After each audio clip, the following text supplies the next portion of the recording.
So like, I think it kind of answers the question I'm going to ask is that, um, so I often see like at the pros, there's this kind of like back and forth, and especially when you read the pro blogs, it's like, I was trying to stay with this person and work with that, and it's like, to me, the race is so long. Like if you're running a 5K, okay, you're not going to be out there that long. You can kind of gut it out. Yeah. But to me, it seems like with a full, especially, that everybody would kind of say, okay, I know my power range, and I'm going to stick to my own plan and just let people go. Yeah. Do you try to race with people, or are you really just like, no, this is where my fitness is today. This is my plan, and everybody else will just be where they are. I mean, a little bit of both. There's, factors and Mm-hmm. uh, a lot of factors in each race. So like a race like Wisconsin, uh, I knew I'd be behind some people coming out of the water, and I knew I had a lot of bike fitness, and I knew I had enough bike fitness that it would be hard for me to blow up as long as I didn't really do something stupid. Mm-hmm. Uh, so I sort of used that whole tactics thing to my advantage in that I tried to get other people to blow up. Uh, Okay.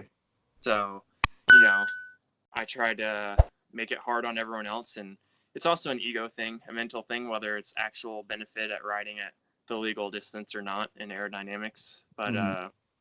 you know, if if you can get other people to ride harder than they're capable of, and especially in a race where I knew my run would be lacking, that was the exact plan going into it. Yeah. And there were a number of DNFs in that race, and Mm-hmm. I, whether that was a part of people riding too hard or not, I don't know, but uh, it was, certainly part of it. And then Chattanooga was, it definitely played a factor as well. I mean, I bridged up to like Sam and Matt Russell and Andrew Talansky pretty early in the bike, which I did not expect. Uh, Once they passed me coming through transition, I expected them to be up the road, and I might eventually catch them. Mm-hmm. And unfortunately, that one played against me a little bit uh, because I did bike a little bit harder than I probably should have. Uh, I mean, as far as power perspective, I did about pretty much the exact same thing I did in Wisconsin for the first half of the bike in Chattanooga. Mm-hmm. Uh, Unfortunately, it was 30 degrees hotter, and you can't do that. Yeah. So that caused my second half of the bike to be way slower, and just due to getting super dehydrated, and you know, I was just biking harder than the conditions would allow. Uh, This is a personal curiosity, and we'll move on in a second because I have some other questions for you. But I was kind of reading through your blogs, talking about the races, and I think you said something about like spending time at an aid station on the run. Are are all the pros? Do you actually like stop and walk at the aid station to take stuff in on the run, or is it a constant motion, like you're just picking it up and continuing to run? it depends on the person. Okay. I stopped between Wisconsin and Chattanooga. Well, most races this year, I stopped at the majority of aid stations, at least a walk. Uh, I don't know, like I wouldn't say a stop, but I Right. Yeah, not did, stand still, but yeah, just like didn't, your running motion is I stopped. certainly didn't keep running. Like even in Eagleman, where it was cool, and I mean, I took the time to walk most aid stations, and just to make sure I stayed fueled, because I know my limiter a lot of the times, even if it is relatively cool, is that I sweat a lot and I need to replace that. And it's I simply can't get in as much fluid if I don't take that time to stop. Uh, Yeah. it's probably something I'll try to work on down the road to try to keep the momentum flowing, rather than taking those little breaks. But like Wisconsin and Chad, well, Wisconsin, I mean, I knew with my run fitness, it might even be beneficial to take those micro breaks Mm-hmm. in there to ease the pounding on my legs. I mean, it's not like I was hanging out at aid stations, but Yeah. taking steps to walk, getting in nutrition, and I feel like I really nailed nutrition in Wisconsin. I'd say it was a net positive. Chattanooga was absolutely brutal, so I'd say, yeah. I mean, there was actual stopping there to. I carried a water bottle with me throughout, and just refilled that at a lot of aid stations, and that was more about survival than speed. Yeah, like that's what I kind of wondered is like, But yeah, I mean, you but get yeah, watch like the coverage and stuff of the World Championship. Yeah, you don't see a lot of those guys stopping or for aid stations. They've pretty well perfected the art of running through and getting their yeah, nutrition. Uh, uh, so, I mean, it's certainly something to work on, but with my limiters as what they are now, I certainly prioritize getting in the nutrition yeah. on the run. And yeah, I mean, Eagle Man, it yeah, I still maintained a really good run. I mean, I think I had the third fastest run split even doing that. So Mm.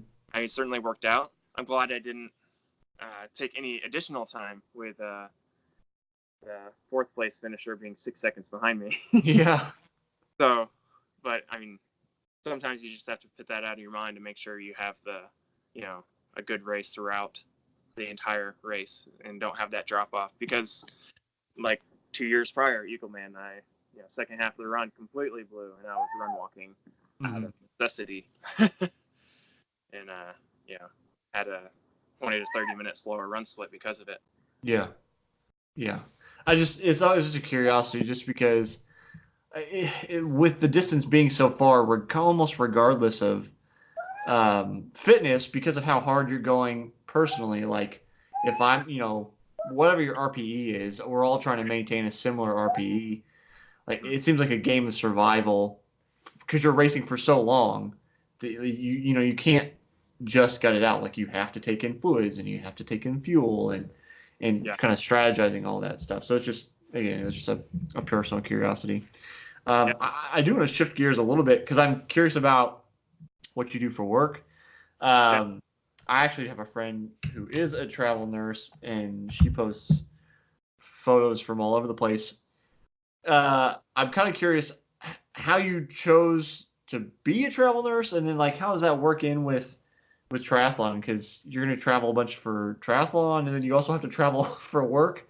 So I'm kind of Yeah. curious how your life works, I guess. Yeah. There's certainly a lot of travel. But so I did my first travel assignment. I mean, I graduated and did a normal job. Worked in the emergency room to begin with before transitioning to the operating room, which generally has better hours and is lower stress than the emergency room. Yeah. uh, so I did my first assignment. It was before we had Charlie, our daughter, and I went to Phoenix, Arizona, and I worked pretty good job there for a few months, Mm. and the schedule allowed me to. It was really the beginning of my like professional career in racing, and sort of just exploring that, and I was really able to get some good, like my first stint in having real good training at what I thought would be, appropriate for professional. I mean, while still working pretty much full time, but Mm. and I didn't have any distractions or anything like that. I mean, the worst part of it was that my wife didn't come with me. Rebecca stayed home, 2,000 miles away. Uh, so, I decided not to do that anymore. We had Charlie, and then after our daughter Charlie was born, uh, we had. I mean, that was sort of a point where we had some decisions to make. It was Mm. either my wife goes back to work, and we pay for daycare, which is a significant expense. Yeah.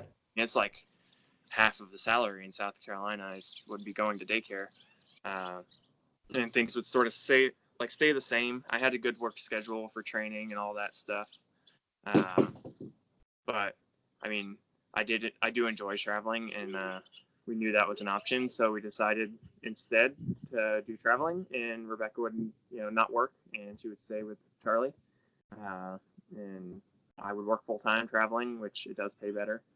Uh, so that sort of allowed us that opportunity for Rebecca to stay home. Uh, I mean, I viewed it as a decision that would cause my racing and my training to take a step back. Mm-hmm.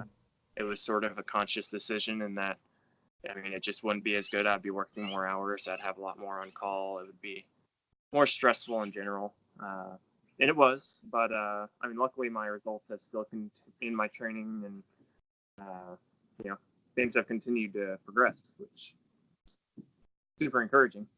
Yeah.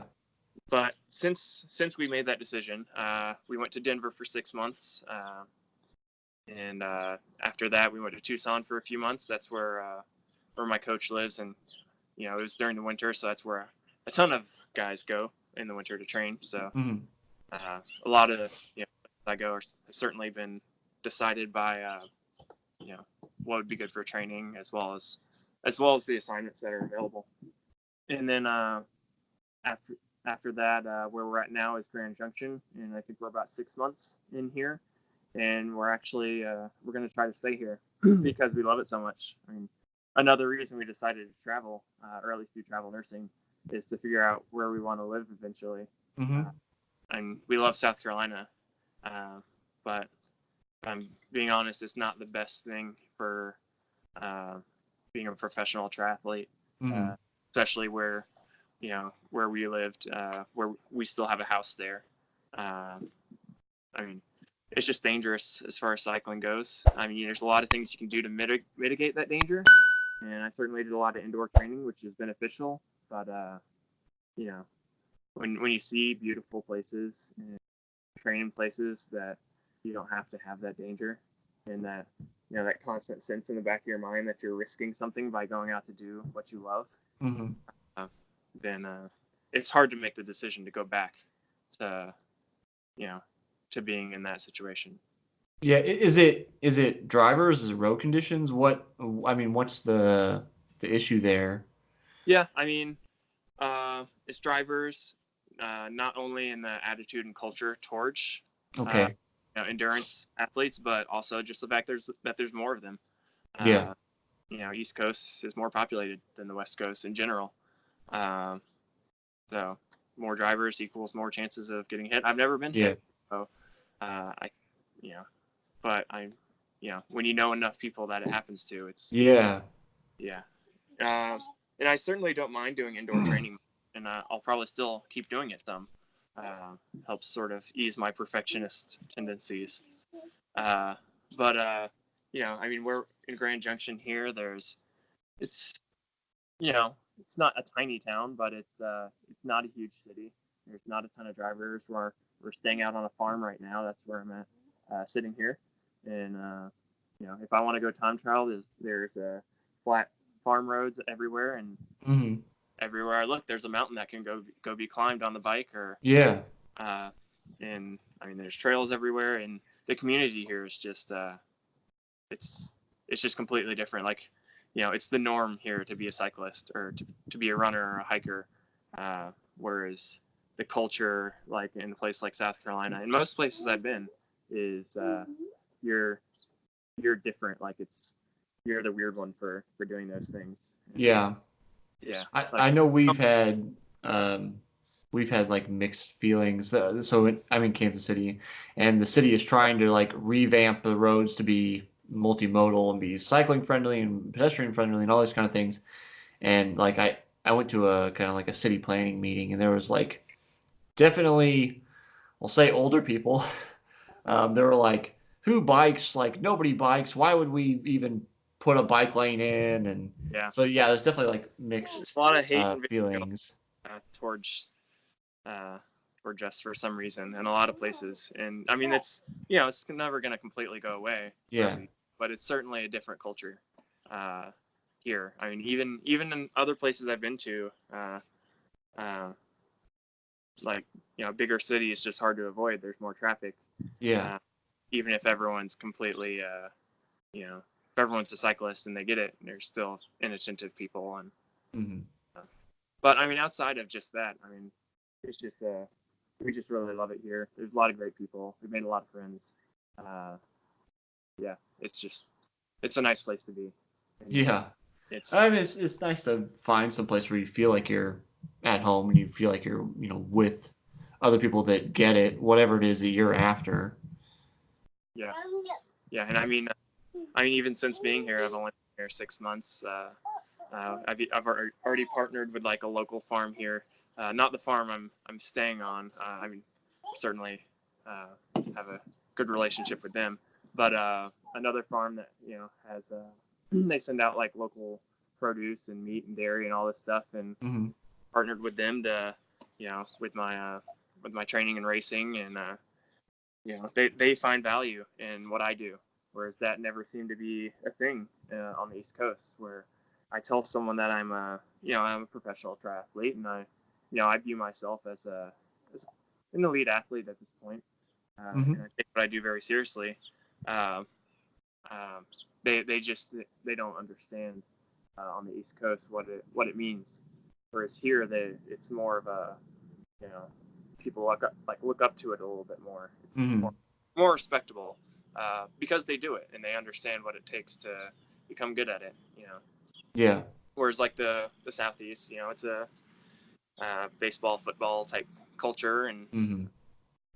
the major ball sports. So that's the kind of athletes they look up to, and the kind of athletes that are role models, which is good. It's fine, but it's that's not the I've chosen this life. So Yeah, it's always easier, I think, when somebody has perspective. Say they've even just like run a 5K and they have that limited perspective to go, okay, so how long do you go and how fast do you go?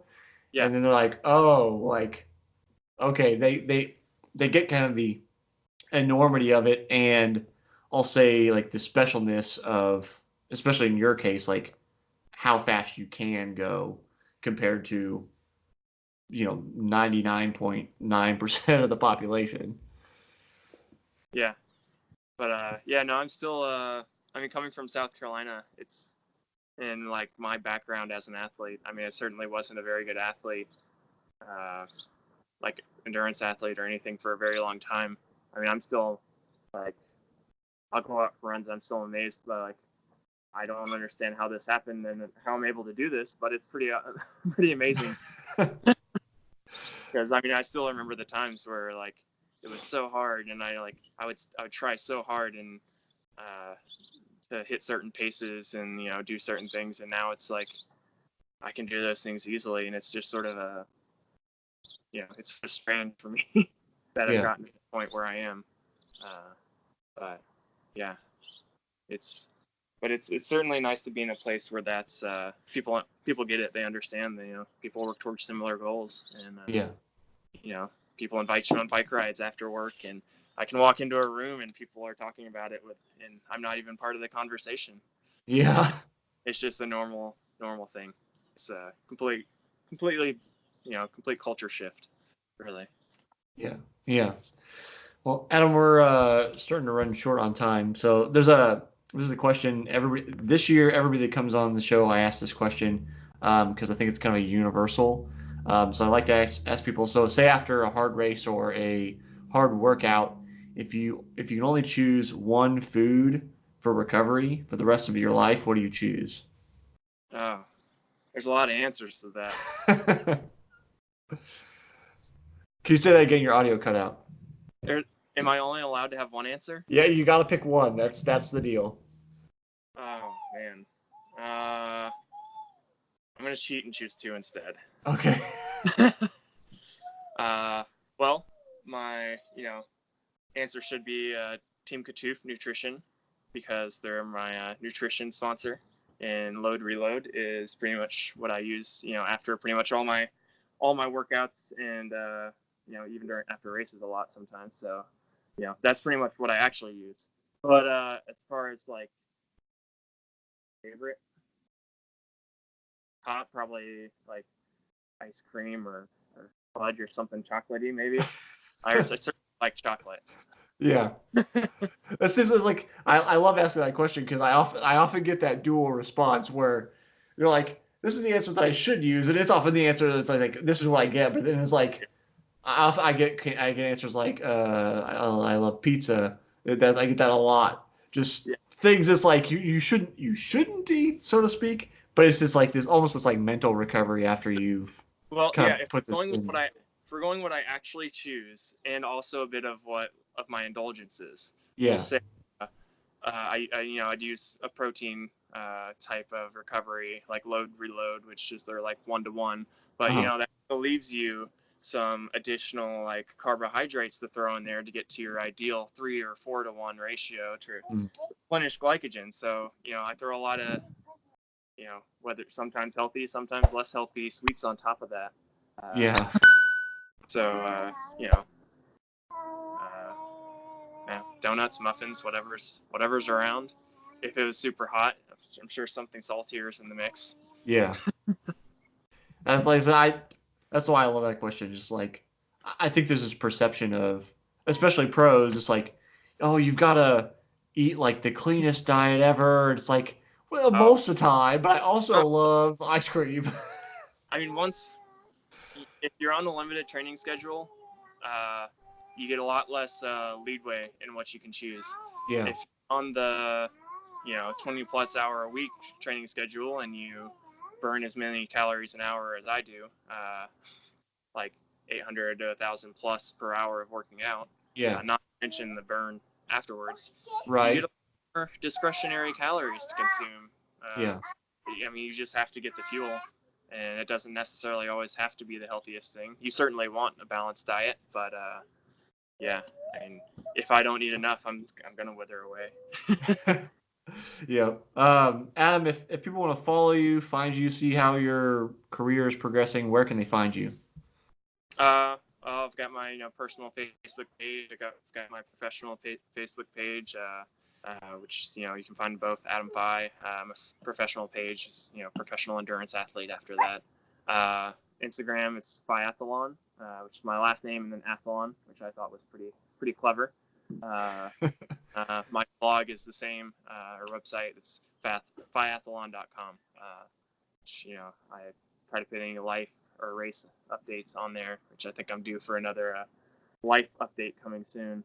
So yeah, get working on that. I'll have to keep on the lookout for that. Thanks for coming on today, Adam. Yeah, thanks. I appreciate it. It was good talking. I think Charlie enjoyed it too. That's great. Take care.